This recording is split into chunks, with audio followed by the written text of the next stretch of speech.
kita jumpa lagi sama Bunda sama Yanda. Airlangga lagi bobo. Lagi barusan bobo. Iya, nah kita lagi pengen ceritain adiknya Airlangga yang baru lahir. Alhamdulillah, perempuan. Namanya Daranindra Nadira Bratajaya. Panggilannya Neng Ara. Ya, panggilannya Nadira. Nah, ada yang unik dari cerita lahirnya Neng Ara. Jadi ternyata dia itu kehamilan 42 minggu. Iya ya. Lama banget. Lebih lama dari Airlangga ya? Iya, Airlangga 41 minggu. Ini 42 minggu. Sekarang 42 minggu. Bener-bener deadline ya? Iya. Nah, jadi gini ceritanya.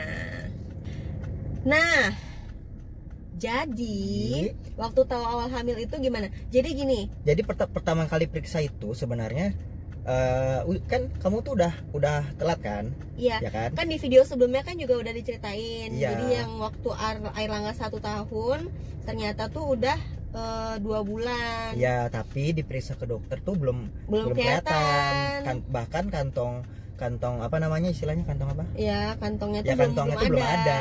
Masih Nah, kosong aja iya. gitu. Cuma di tes pack tuh udah positif. Akhirnya gitu. dokter suruh balik lagi kan? Balik lagi 2 minggu. 2 minggu lagi ya? 2 minggu.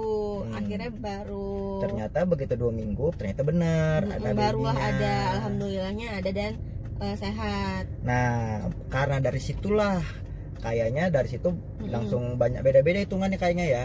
Jadi selama ini kita tuh ternyata yang kita hitung beda berapa minggu? Beda 1 minggu 2 minggu ya? 39 ke 40 jauh bedanya. 39, 40, 41, beda 3 minggu. Beda 3 minggu. Iya, jadi kita tuh mikirnya beda 3 minggu dari hari HPL-nya. Jadi pas usia kandungan kita pikir 39 minggu, ternyata sudah 42. Ternyata udah 42. Itu gara-gara awal di dokter yang di Jakarta bilang konsepsinya mundur karena itu tadi kantongnya nggak kelihatan. Plus ditambah bayinya si Ara ini kan bayinya kecil. Jadi dia ngukur kan berdasarkan ukuran bayi. Nah, jadi gitu. benar. Jadi ya benar-benar salah hitung. Nah, pas di minggu ke-42 ketuban juga sudah mulai tua kan? Iya. Nah, jadi nggak harus dilahirkan lah buru-buru. Iya. Nah, jadi ada cerita juga. Kan kita ini di Pekanbaru. Ya. Jadi di satu dokter di Pekanbaru itu kita udah enak nih periksa di sana. Dokter Kita udah enak periksa di situ.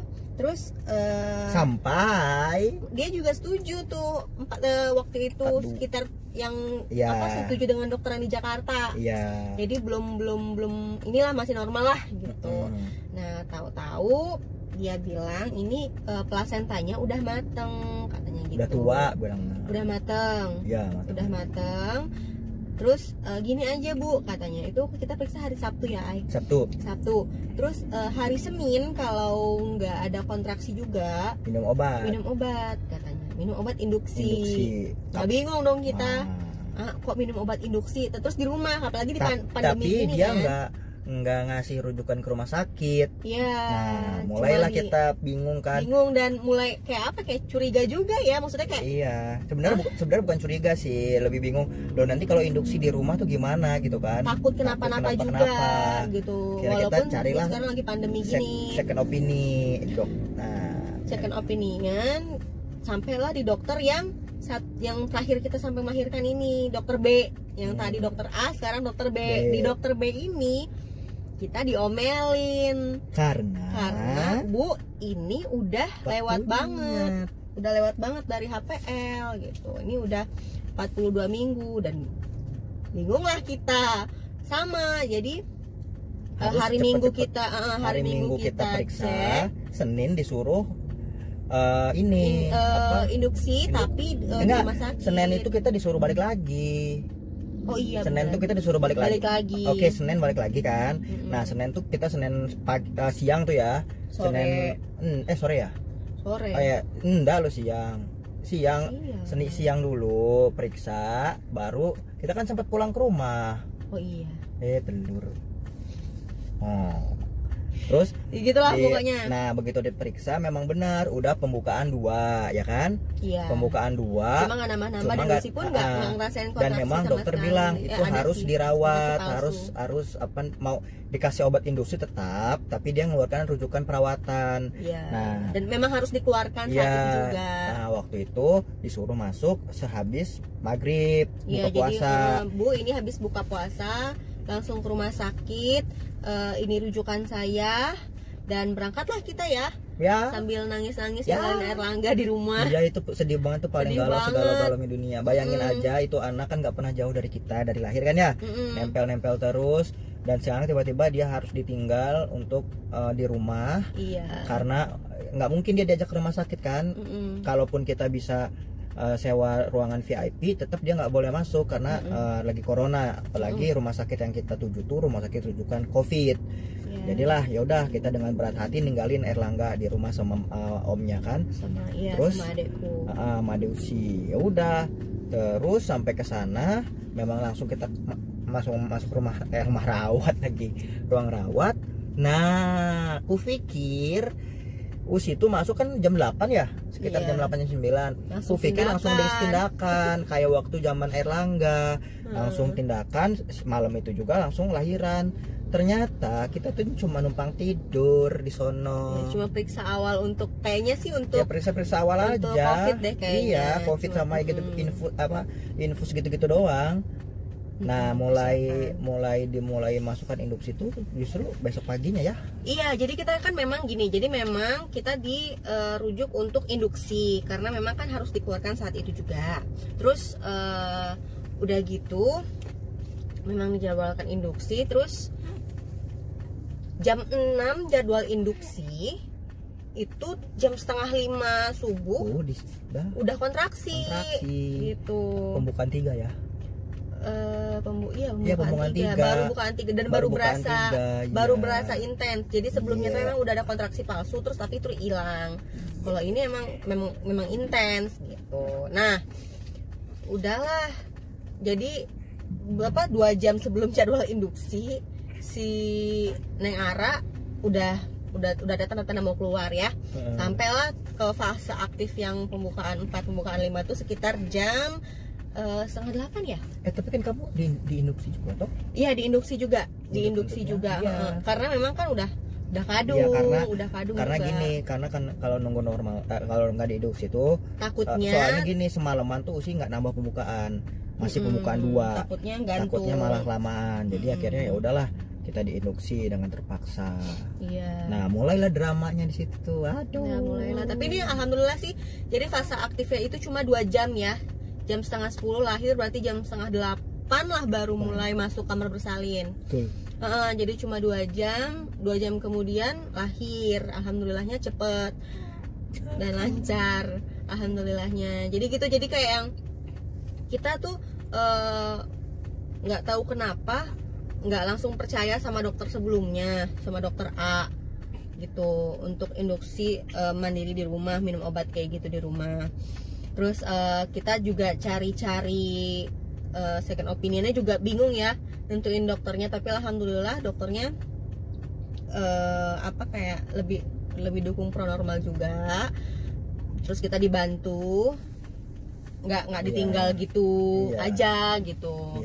Kita khawatirnya nanti kalau minum obat terus nggak nambah-nambah, takut banget kan kalau harus dioperasi. Sementara ini kan memang harus dikeluarkan bayinya kayak sebenarnya gitu. Sebenarnya kita tuh sebenarnya nggak ada yang salah ya, mau lahir sesar normal tuh sama aja sebenarnya. Cuma kita kan mikir gini, karena Usi kan ada trauma. Selain itu juga gini, kita kan sebenarnya nggak ada penyakit medis khusus yang mengharuskan kita sesar. Nah, selama itu tidak ada penyakit khusus yang mengharuskan sesar, kita sih lebih pilih normal. Kenapa? Karena pertama dia kan lebih cepat penyembuhannya dibanding sesar. Sesar tuh lama. Kakak cucu dede aja bisa sampai setahun dia ngerasa sakitnya tuh, bekas epiduralnya tuh kan. Kalau normal kan Usi lahiran hari Senin, malamnya udah bisa jalan, ya kan? Iya, jadi lahiran jam 9:30, jam 1 siang itu udah ke kamar mandi sendiri, jalan kamar mandi sendiri, bersihin luka sendiri. ya udah mondar mandir aja tuh. Yes, karena nah maka dari itu kita kekeh dari dokter, kita maunya normal aja. Ya udah, akhirnya udah dikasih induksi, alhamdulillah. Nggak terlalu lama apa kontraksinya kan dari pagi abis subuh 7:30 terus masuk ruang bersalin 9:30 langsung lahiran. Gitu, dan jadilah jadi anak yang sangat lucu ini. Iya, jadi sebenarnya kita sih bukan expertnya di bidang ini, cuma untuk motivasi aja. Kalau memang ingin normal tapi sudah lewat HPL, mungkin bisa didiskusikan juga dengan dokternya ya. Kalau masih bisa ditunggu ya ditunggu, cuma ya diusahakan juga sebelum itu sudah keluar. Jadi sebenarnya gini, kalau usia kandung sebenarnya gini, normalnya itu kan bayi itu 42 minggu ya kan. Bisa ditunggu sampai 42 minggu. Bisa ditunggu maksimal. Sampai 42 minggu dengan catatan nggak ada kelainan ya. Iya, nggak ada penyakit khusus. Nggak ada apa-apa. Nah, itu sebenarnya bisa sampai 42 minggu. Jadi kalau di usia 39, 40, 41 masih belum ada kontraksi gimana, sebenarnya nggak usah worry banget. Selama air ketuban masih aman, tidak ada penyakit khusus, nggak tekanan darah normal, nggak ada apa, itu bisa ditunggu sampai minggu ke-42. Sugestikan saja karena berhasil tuh waktu zamannya Airlangga ya. Iya. Airlangga itu udah diajak ngobrol kan, dia keluar. Dia tuh kan harusnya diinduksi tanggal karena 5 September jam 8 pagi. Ya, karena usia sudah 41 minggu kan. Iya. Ternyata udah keburu lahir. Lahirnya tanggal 4-nya jam 11:30 malam. Mepet tuh. Mepet banget. Tapi Gitu, alhamdulillah. Jadi bisa disugestiin. Bisa lah diatur lah.